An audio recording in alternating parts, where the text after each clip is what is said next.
소아면역체계의 특성상 증상 격리. 성인보다 폐렴 발생 크게 낮고 바이러스 전파력도 높지 않을 것. 국내 첫 어린이 코로나19 환자가 나오면서 개학을 앞둔 어린이를 둔 부모는 걱정이 크다. 전문가들은 지금까지 코로나19로 확진된 어린이를 살펴보면 증상이 경미하므로 큰 공포나 불안은 자제하라고 권고한다. 증상이 경미하므로 감염력도 크게 높지 않을 것이라는 분석이다.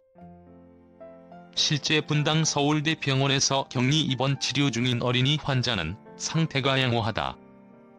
주치의인 분당 서울대병원 소아청소년과 박지영 교수는 현재 열 없이 체온이 정상이고 가래가 조금 있는 정도라며 증상에 큰 변화 없이 안정적인 상태로 회복 중이라고 말했다.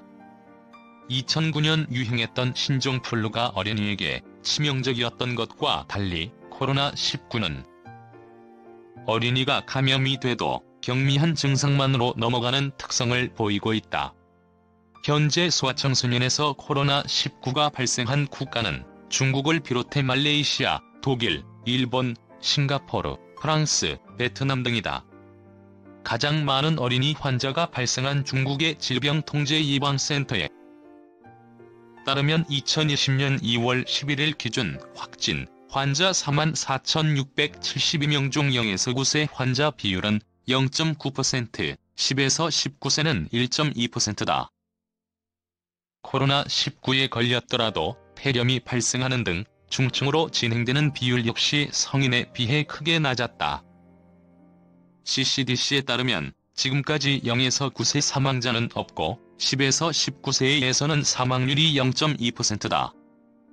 서울대병원 소아청소년과 한미선 교수는 소아와 성인의 면역체계가 다르다며 코로나19 바이러스에 대한 면역력이 없는 상태에서 감염이 되면 소아의 경우는 성인과 달리 경미한 증상이 나타나는데 해당 바이러스에 대한 소아 면역체계의 특성 때문이라고 말했다.